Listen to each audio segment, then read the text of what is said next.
Bonjour, bonsoir Raphaël Michaud. Vous êtes donc là ce soir pour nous parler de ce qui se passe en Bretagne, parce que nous avons discuté l'écotaxe. Vous avez éclairé ma lanterne et j'aimerais que vous me disiez ce qui se passe exactement avec ces bonnets rouges. Ah ben j'en sais rien, les bonnets rouges j'ai pas vu moi. Parce que ce dont on parlait en fait, c'est que en gros, on essaye juste de rattraper le temps perdu sur le fait qu'il faut que le pollueur paye. Et les agriculteurs bretons, c'est le pire de ce qu'on fait en France.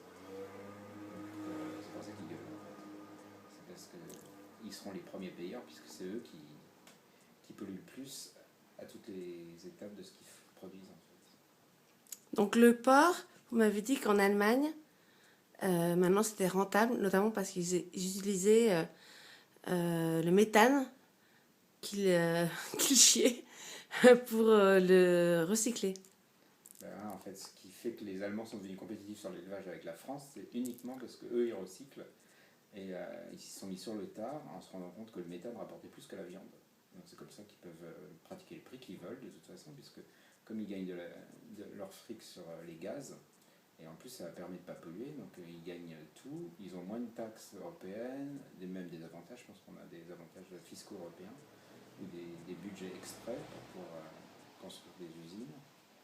Et ils gagnent du fric essentiellement sur le lisier de porc, qui est le principal problème de la Bretagne, en fait, qui pollue la flotte, les plages et tout le reste. Et donc, pour vous, l'agriculture, pas l'agriculture, mais en tout cas l'élevage breton, est voué à quoi? Bah rien, soit on arrive à vraiment les faire changer, ils se rendent compte qu'ils ont pris 35 ans de retard, soit c'est foutu. Ça va être la fin.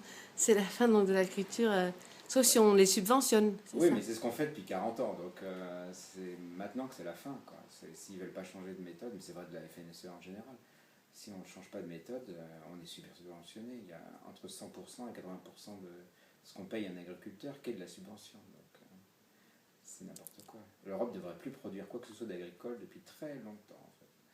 Ça devrait être réservé aux Africains, aux Sud-Asiatiques, parce que ça coûterait moins cher de les importer. Ce ne serait pas très écolo. Ah ouais, non, mais ce serait pas écolo, tout à fait. Puis en plus, il faut bien Bah, que... tout est relatif, parce que de toute façon, on finit par prendre la matière première, y compris l'Afrique, on l'exploite à travers l'agriculture pour les pays qui n'ont pas de pétrole, c'est-à-dire le coton, tous ces trucs-là.